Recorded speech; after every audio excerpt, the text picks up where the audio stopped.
여러분은 지금 KCB 가톨릭 방송을 듣고 계십니다.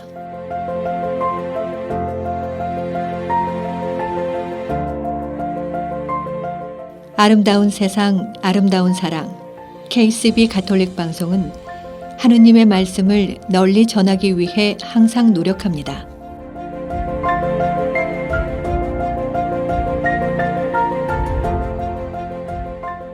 KCB 가톨릭 방송은 각 본당의 후원과 개인, 비즈니스 후원으로 운영, 방송되고 있습니다.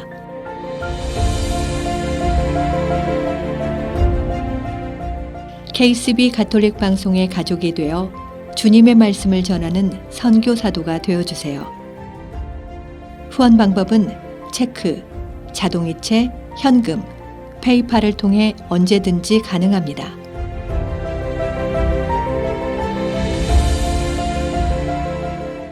자세한 후원 방법에 대한 문의는 718-888-9130으로 하시면 됩니다.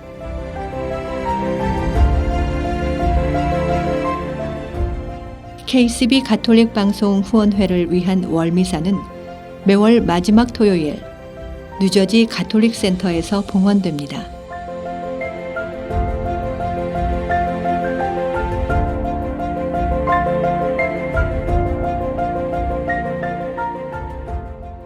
여러분의 많은 관심과 성원 부탁드립니다.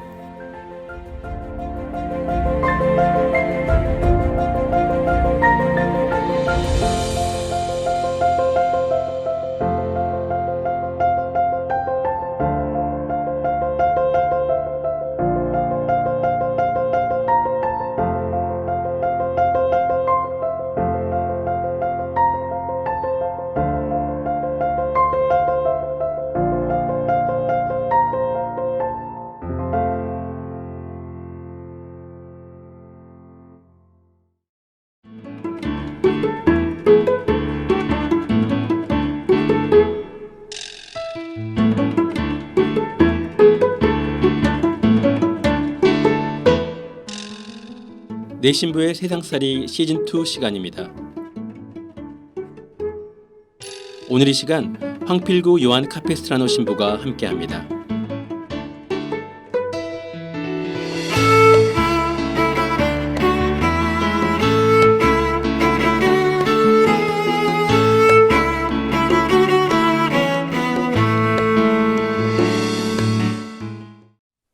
안녕하세요. 내 신부의 세상살이 황필구 신부입니다. 날씨 더운데 건강히 잘 지내고 계시죠? 여러분들 휴가나 여행들 혹시 다녀오셨는지 모르겠네요. 저는 여기 국내에서 여기저기 좀 다녔습니다. 혼자서도 조금 어디 가고 우리 이상빈 신부님하고 퀸즈 성당의 박효식 신부님하고 날짜 맞춰서 조금 같이 다니기도 하고 그랬어요. 아마 다음 편에서 그 썰을 조금 풀어볼 수 있지 않을까 기대해 보셔도 좋겠습니다. 자, 이제 이 내 신부의 세상살이 시즌2도 몇 회가 안 남았는데 그동안 제가 너무 놀러 다닌 얘기만 늘어놓은 것 같아요. 물론 산티아고 순례길하고 다른 성지들도 몇 군데 소개를 해드렸지만 우리가 가톨릭 신자로서 반드시 여행, 아니 순례해야 하는 곳이 있죠. 바로 예루살렘입니다. 예루살렘. 과거에는 예루살렘만 순례하기도 했겠지만 현대에는 교통이 좋아져서 한 번에 이스라엘 다른 지역들, 예수님의 발자취가 묻어있는 곳들도 다 찾아갈 수가 있죠. 갈릴레아 호숫가나 베들레헴 이런 곳들, 또 뿐만 아니라 초기 교회 흔적이 있는 곳들, 또 성경에 나오는 지역들도 모두 찾아갈 수가 있죠. 그래서 오늘은 제가 이스라엘 성지 순례 갔던 이야기를 여러분들과 나눠볼까 합니다. 저는 대신학교 있을 때 학교 동기들하고 다 같이 성지 순례를 다녀왔어요. 대신학교 3학년 겨울방학 때, 그러니까 부제품 받기 바로 전 겨울에 제가 다닌 신학교에서 다 같이 성지 순례를 보내줬습니다. 굉장히 설렜어요. 성지를 드디어 가보는구나 하고 정말 많은 기대를 했던 기억이 나요. 우리가 한국에서도 여러 순교지가 있고 전부 성지순례라고 많이들 하는데 사실 이 세상의 성지순례는 딱 한 곳밖에 없죠. 딱 한 곳이에요. 예루살렘, Terra Sancta, The Holy Land, The Holy Land이죠. 자, 총장 신부님께서 그때 거의 매년 이제 신학생들하고 그렇게 성지를 방문하시는데 뭐 완전 전문가시죠. 그럼에도 불구하고 성지 순례는 라이센스가 있는 전문가와 함께 다니도록 되어 있어요. 저희 그룹도 이제 오랜 시간 성지에 대한 박식한 지식을 가지고 계신 분이 맡아주셔서 굉장히 넘치게 많은 이야기들 들으면서 다녔습니다. 오늘 시간에 여러분들하고 다 나눌 수는 없겠지만 그래도 굵직굵직한 부분 간단하게 또 빠르게 한번 살펴보도록 할게요. 이번 이 이스라엘 편을 준비하면서 사진 찍은 것들 좀 다시 찾아보고 그랬는데 제가 순례기를 써놨더라고요. 마치 에레기야 순례기처럼 성지 순례하면서 보고 느낀 것들 그날 다 이렇게 적어 놨었어요. 사실 제가 종종 이렇게 기록을 합니다. 특히 특별한 성지 같은 곳을 순례할 때는 산티아고 순례길 때도 하루도 빠짐없이 일기, 그러니까 순례기를 썼어요. 그리고 이스라엘 성지 순례 가서도 사실 이건 여러분들께도 혹시 가시면 권해드리고 싶은데 순례기를 꼭 쓰세요. 스스로 혼자 조사해서 계획 다 짜고 가는 순례나 여행은 우리 기억에 잘 안 잊혀지는데 누가 이끌어주고 따라갔던 여행은 잘 기억이 안 나요. 예전에도 뭐 여행사 통해서 단체 여행 같은 거 많이 가고 그러는데 나중에 아무것도 기억이 안 나요. 물론 편하고 좋긴 한데 정말로 결국에 남는 여행이 되려면 내가 스스로 발품을 팔아야만 하는 거예요. 근데 이스라엘은 혼자 가기가 좀 그렇죠. 치안 문제가 있어요. 결국 그룹으로 갈 수밖에 없는데 그런 경우에는 기록을 해놓는 게 좋아요. 가능하면 자세하게. 뭘 먹었고 어디서 묵었고 해서부터 느낀 점은 뭐 말할 것도 없고 지도에 다 표시하고 지역명이나 날씨까지도 보고 듣고 느낀 것 다 적으면 좋아요. 그래야 그게 오래 남아요. 자, 그러면 성지순례 한번 떠나보겠습니다. 먼저 텔아비브 공항에 도착을 하는데 가이드가 이런저런 설명을 해줘요. 군인들이 막 무작위로 잡고 질문도 할 수 있다. 그럼 뭐라 설명을 해라. 뭐 그런 거죠. 아무래도 긴장이 조금 될 수밖에 없어요. 현지에서도 뭐 조심해야 하지 않겠냐. 테러도 막 일어나고 그러니까 주의하도록 하는데 사실 여행객들이 피해를 보는 경우는 뭐 간혹 있기도 하지만 그렇게 막 튀면서 혼자 다니지 않는 한은 크게 뭐 그런 건 순례 내내 없었던 것 같아요. 걱정하는 것보다는 훨씬 안전하다는 거. 자, 이제 둘째 날이 돼서 이제 가장 처음 들르게 된 곳은 막달라라는 곳이에요. 막달라라는 말은 절인 물고기라는 뜻이에요. 로마 시대 때부터 절인 물고기를 공급하던 어촌이었던 것이죠. 마리아 막달라에나도 아마 물고기 절여서 파는 일을 하지 않았을까 이렇게 예상해 볼 수도 있겠죠. 여기는 아주 최근에 2009년에 발견이 됐어요. 그래서 지금도 계속 발굴 중에 있습니다. 그래서 성당도 조금 모던하게 장식이 되어 있어요. 이렇게 배 모양으로 독특하게 제대를 만들어 놓기도 했죠. 그리고 지하 경당으로 가면 벽화가 있는데 그 아주 강렬한 작품이에요. 예수님 옷자락에 손을 대는 여인을 그린 것이죠. 그 순간에 어떤 힘이 빠져나가는 걸 예수님께서도 느끼셨다고 했는데 바닥에 엎드려서 마치 죄인처럼 하지만 절대적인 믿음 하나 가지고 용기를 내서 예수님께 치유의 은사를 청했던 그 여인의 심정을 묵상해 볼 수가 있었습니다. 자, 그 다음에는 예수님께서 팔복을 가르치셨다고 하는 곳에 지어진 곳으로 성당이 지어졌던 곳으로 들렀어요. 여기를 교황 성 요한 바오로 2세께서 축성하셨대요. 가톨릭과 유대교의 이런 토론의 장이 되길 소망하신다라고 하셨대요. 그리고는 나자렛으로 갑니다. 나자렛 요셉의 집으로 가요. 요셉의 집은 곧 예수님 집이죠. 성 요셉과 예수님 상도 이렇게 있고 성가정 그림도 당연히 있고 제대 앞을 보면 hic erat substitut illis라고 라틴어로 적혀 있어요. He became obedient to them. 예수님께서 부모에게 순종하셨다라는 뜻이에요. 이제 그리고는 예수님 탄생 예고 성당으로 가요. 수테고지 성당. 인류 역사상 가장 중요한 순간의 그 장소예요. 바로 말씀이 사람이 되신 바로 그곳이에요. 자, 그리고 나서 카파르나움으로 갑니다. 뭐가 있을까요? 베드로 사도의 집터가 있어요. 생각보다 굉장히 크더라고요.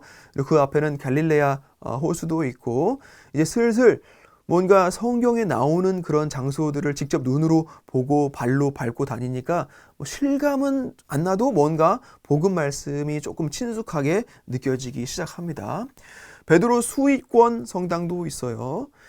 시몬아, 이제부터 너를 바위, 그러니까 베드로라고 부를 것이니 너라는 반석 위에 내 교회를 세우겠다. 무엇이든 지상에서 풀면 하늘에서도 풀려 있을 것이고 지상에서 매면 하늘에서도 매여 있을 것이다 라고 말씀하시면서 예수님께서는 정말 엄청난 권한을 베드로에게 주셨어요. 그것을 기념하는 갈릴레 호숫가의 작은 성당이에요. 베드로 수익권 성당. 막상 갈릴레아 호수를 보면 굉장히 커요. 영어로도 Sea of Galilee라고 하는데 바다라는 뜻이죠. 그만큼 호수인데 바다처럼 넓다는 얘기예요. 그 다음에는 헤르몬산으로 갑니다. 예수님께서 제자 몇 명만 데리고 올라가셔서 거룩한 변모를 보이셨던 곳이에요. 사실 제대로 진정한 순례자라면 여길 걸어서 올라가야 하는데 우리는 그냥 미니버스 타고 슉 한 번에 올라갑니다. 아마 걸어 올라갔으면 예수님 변모를 그날 거기서 볼 수 있었을지도 몰라요. 너무 힘들어서 정신이 싹 나가니까. 네, 그리고 내려와서는 가나의 혼인잔치에서 첫 번째 기적 행하심을 기념하는 혼인성당에 갑니다. 거기 가면 예수님께서 물을 포도주로 변화시켰을 때 쓰셨던 그 와인 저장 용기는 정확히 아니지만 그 당시에 쓰였던 돌로 된 와인 저장통이 있어요. 당시만 해도 와인을 오크통에 보관하지 않았던 때였던 거예요. 오크나무에 와인을 담아서 이제 보관을 했던 건 그 보관이 목적이 아니라 운반이 목적이었죠. 가볍게 옮겨야 되니까 돌로 된 통을 이렇게 옮기는 거는 너무 무겁죠. 그래서 당시만 해도 그 오크통에 와인을 보관했을 때 맛과 향이 좋아진다는 걸 몰랐어요. 나중에 발견된 거죠. 성지순례 얘기하다가 또 술 얘기로 넘어갔는데 다시 집중해서 그리고 나서 드디어 예루살렘에 입성을 하기 전에 아코라는 십자군의 도시랑 사도행전에 나오는 카이사리아도 들러서 봅니다. 굉장히 멋있었는데 순례를 다니다가 이제 그날에 언급되는 그 장소를 이제 찾아가요. 우리가 참 그 느낌이 묘해요. 마침내 이 성경 말씀이 살아있다는 걸 참 그런 느낌이 든다고 할까. 아무튼 계속해서 말씀에 푹 빠져서 순례를 이어나갑니다.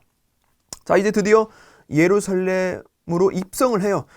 도착은 저녁 때 해서 이제 구시가지를 잠깐 돌아보는데 이 믿기지가 않아요. 내가 예루살렘에 와 있다. 정말 묘한 기분이 들어요. 예수님께서 2000년 전에 바로 이 거리를 지나가셨을 텐데 라고 생각하면 정말 그분과 가까이 있는 것 같은 그런 느낌이에요. 그리고 이제 그 다음날 아침 새벽 5시 정도에 거룩한 무덤 성당을 갑니다. 골고타죠. 예수님께서 죽으시고 부활하신 바로 그곳. 낮에는 순례객들이 많아서 줄도 서고 그런다 해서 근데 새벽에 5시 정도에 가면 사람도 별로 없고 조용하게 기도할 수 있을 것이다 라고 저희 총장님께서 힌트를 주셔서 이제 그날이 순례 6일차인가 그랬는데 남은 일정 매일 아침 5시에 저는 거룩한 무덤 성당을 찾습니다. 가장 기억에 남는 시간이에요. 조용하게 예수님 십자가 달리신 그곳에서 이제 기도했던 그 아침들이 저한테는 이 성지순례 하이라이트가 아니었나 생각이 됩니다. 자, 베들레헴도 갑니다. 베들레헴, 예수님께서 탄생하신 곳이죠. 목동들의 농장터에 지어진 성당에 들러서 미사도 드리고 예수님 탄생 성당도 갔어요. 동방박사 세 사람이 이끈 그 별이 마침내 딱 멈춘 그곳이죠. 이제 바로 그 지점에 역시 별 모양의 장식이 되어 있고 잠시 그곳에서 경배를 드리고 나옵니다. 베들레헴에 가면 베들레헴 대학교가 있어요. 저희 이제 그룹도 들려서 견학을 했는데 대학교에 뭔 성지가 있나 하면서 가봤더니 그 학교 설립 목적이나 또 방향성 같은 걸 이렇게 설명해 줘서 들어보니까 팔레스타인 학생들 교육인 거예요. 그 학교가 세워진 목적이. 그 학생들도 몇 명 앞에 나와서 소개하고 질문들도 받고 또 이야기를 들었는데 굉장히 또 감명이 깊으면서도 약간의 충격이 있었어요. 이스라엘하고 팔레스타인 간의 크고 작은 또 전쟁들이나 현재 참 이 껄끄러운 관계에 대해서 뉴스나 또 그런 데에서는 우리가 스쳐 들었을 뿐이지 크게 뭐 관심을 가져보지는 않았는데 그런 삶을 지금 그곳에서 살고 있는 사람들을 만나서 이야기를 들어보니 내 무지와 그런 무관심에 대해서 뭔가 조금 부끄러워지더라고요. 그러면서 한편으로는 그렇게 어려운 상황 속에서도 희망을 잃지 않고 열심히 공부하는 학생들이 참 대단했어요. 아무리 대학을 그렇게 졸업을 해도 취업 보장이 안 돼요.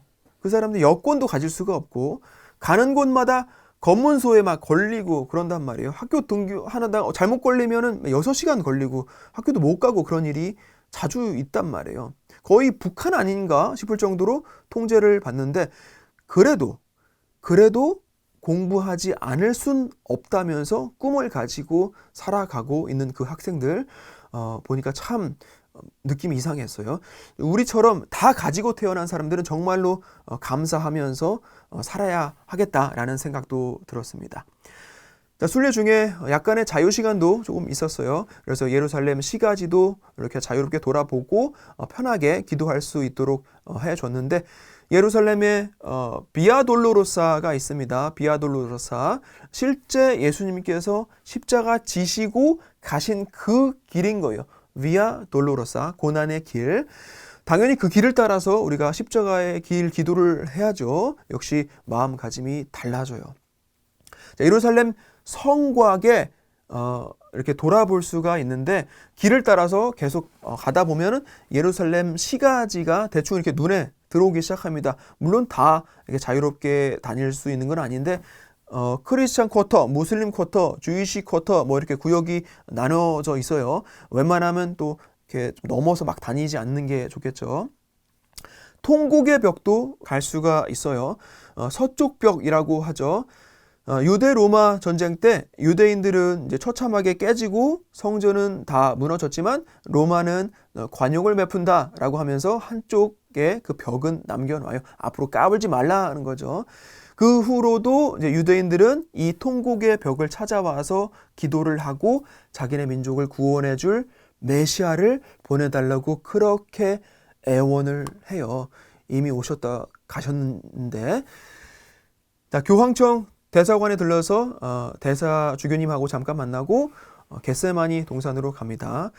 예수님께서 잡히시기 전날에 기도하셨다는 그 장소, 그 바위가 제대 앞에 놓여 있어요. 인간으로는 참 인간적으로 두려움을 느끼고 그 잔을 거둘 수 있다면 그렇게 해달라고 하셨죠. 하지만 아버지 뜻대로 하소서라고 기도하셨어요. 예수님의 순명을 또 그 자리에서 묵상하면서 저도 사제로서 순명을 기도했습니다. 내가 아닌 아버지의 뜻을 따르고 또 교회의 뜻을 따르겠다는 다짐도 드리면서 그 자리를 나왔어요. 그 성당 주위에 이렇게 보면 올리브 나무들이 많은데 실제로 2000년 이상을 살고 있는 올리브 나무들이 있는 거예요. 어마어마하죠. 예수님께서 거기 엎드려 기도하실 때 그 옆에 있었을지도 모르는 그런 올리브 나무들인 거예요. 그리고 나서 예루살렘 총대리 주교님하고 또 만남을 가졌어요. 전날에는 교황청 대사, 오늘은 현지 주교님 이렇게 아마 서로 입장이나 방향성이 조금 차이가 있을 수도 있을 텐데 어쨌든 신학교에서 성지를 가다 보니 일반 신자들이 가는 성지 순례 코스하고는 조금 다른 그런 일정들도 조금 있습니다. 그 다음에는 주님의 기도 성당을 가요. 예수님께서 기도하는 법을 가르쳐 주신 그곳이죠. 여러 언어로 주님의 기도를 이렇게 새겨놨는데 잘 찾아보면 한국어로도 무려 2곳이나 이렇게 주님의 기도가 적혀 있습니다. 찾아보는 쏠쏠한 재미가 있죠. 제리코로 가요. 제리코, 예리코라고도 하죠. 해수면보다 낮은 곳이에요. 사막인데 덥죠. 그래서 거기서 이제 또 쿰란 사막도 갑니다. 사해 문서가 발견된 곳이죠. 지금으로부터 불과 100년 전에 양피지 두루마리 히브리어 성경이 기록된 걸 동굴 안에서 그 항아리에 보관되어 있는 걸 우연히 발견한 거예요. 거기 예루살렘 박물관에 보관되어 있고, 여러분 혹시 워싱턴 DC 가시면 성경 박물관이 있어요. 그 실제 크기로 일부 사본을 만들어 놓고 전시를 해 놨습니다. 기회 되시면 가보셔도 좋을 것 같아요. 개신교 성경이 몇 권 모자란 거 아시죠? 히브리어로 쓰여지지 않은 성경은 정경으로 인정을 안 한다고 해서 안 쳐줬어요. 우리 가톨릭은 70인역 셉투이전트 그리스어 번역본을 그대로 가져다가 불가타 라틴어 성경으로 가져왔잖아요. 그래서 구약은 46권으로 그렇게 다 인정을 하는데, 개신교에서는 토빗기, 유딧기, 마카베오기 상하권, 지혜서, 집회서, 바룩서는 히브리어로 쓰여지지 않았다는 이유로, 히브리어 원문이 없다는 이유로 빼고 39권만 경전으로 보는 거예요. 이렇게 성경 경전화 과정에서 이 멋대로 막 빼고 넣고 했던 역사가 처음은 사실 아니에요. 마르키온주의나 마니교 이단도 그런 짓을 했죠. 경전화는 그렇게 간단한 과정이 아니에요. 교회의 권한으로 결정하고 오랜 시간 전통을 통해 마침내 다져지는 거라고요.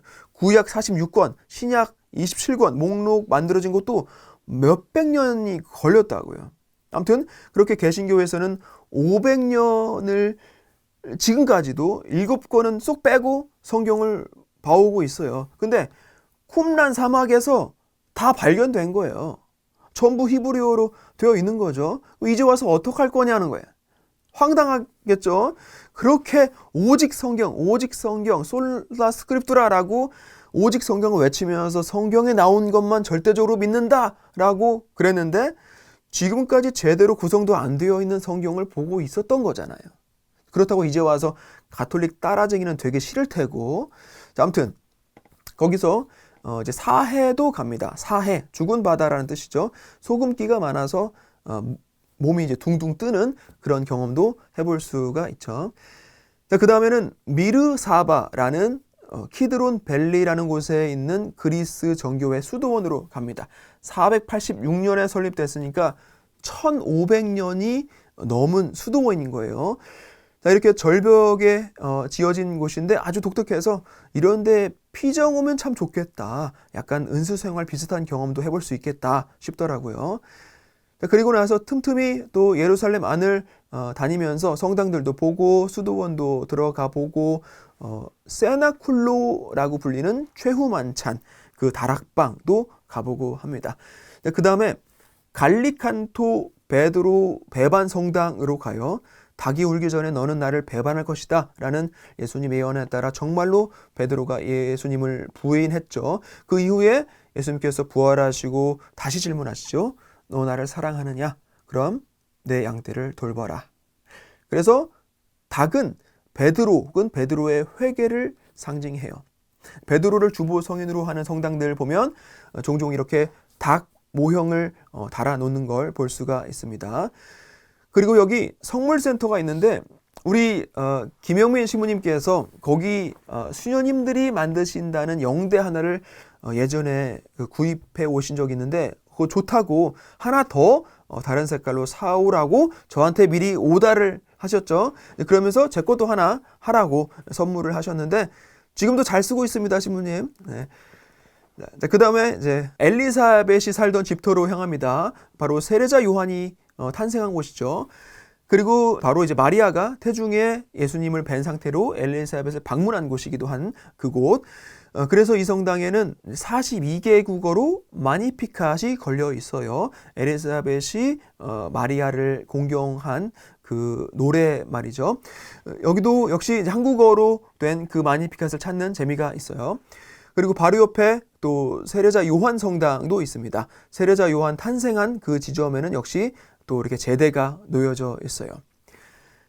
유대인 학살기념관에 잠깐 들렸다가 이스라엘 박물관으로 가요. 여기 뭐 안에도 이렇게 볼 게 많지만 사실 밖에 예루살렘 그 옛날 모습을 모형으로 재현해 놓은 게 있습니다. 성전이 무너지기 전 예수님 시대의 예루살렘. 요거 참 잘 만들었어요. 재밌습니다. 이스라엘 성지 순례를 왔다는 걸 실감하는 데에도 어느 정도 시간이 걸렸던 것 같아요. 예수님께서 다녀가신 곳을 내가 몸으로 이렇게 직접 와볼 수 있다는 게 참 믿기지가 않았죠. 이번 한 번이 아니라 언젠가 또 이제 가볼 기회가 있을 거라는 기대감은 계속 가지고 있습니다. 혼자 가지는 않겠죠. 본당 신자분들이 가고 싶다고 하면 그 그룹을 이끌고 언젠가 같이 갈 수가 있을 텐데 그때 또 역시 더 많이 공부하고 준비해서 제가 느꼈던 것들 그 이상을 우리 교우분들한테 또 전해줄 수 있는 그런 묵상하고 가실 수 있도록 하는 그 기회를 줘야겠다라는 생각을 했습니다. 그냥 일반적인 여행지가 아니죠. 성지순례는 기도이고 체험이고 또 만남이에요. 여러분들 일생에 정말 한 번은 경험해 봐야 할 이스라엘 성지순례 아직 다녀오지 못하셨다면 꼭 죽기 전에 한 번은 그 소중한 선물 얻어 가시기 바랍니다. 오늘 여러 군데를 빠르게 훑어가느라 좀 정신도 없었지 않았나 생각하는데 성지순례 짧게 훑어가기 정도로 봐주시면 좋을 것 같아요. 다음 시간에는 또 다른 흥미로운 여행지와 함께 돌아오도록 하겠습니다. 고맙습니다.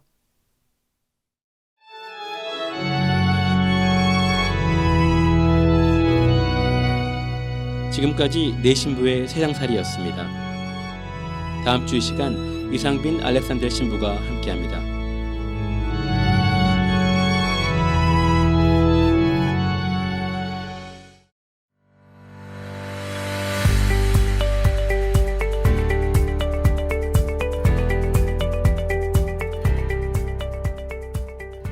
여러분은 지금 KCB 가톨릭 방송을 듣고 계십니다.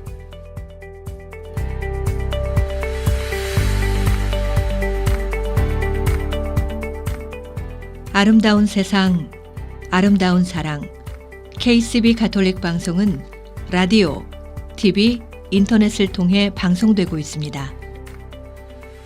라디오 방송은 FM 87.7을 통해 매주 토요일과 일요일 오후 5시에 1시간씩 2차례 방송되고 있으며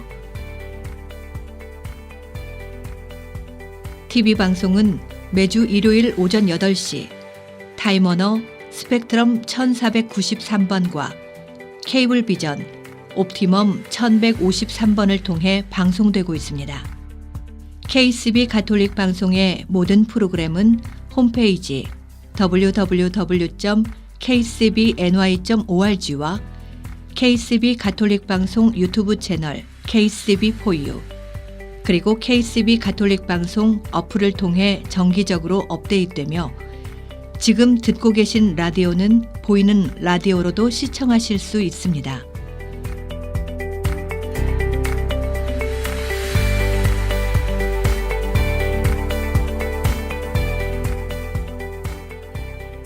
애청자 여러분의 많은 관심과 성원 부탁드립니다.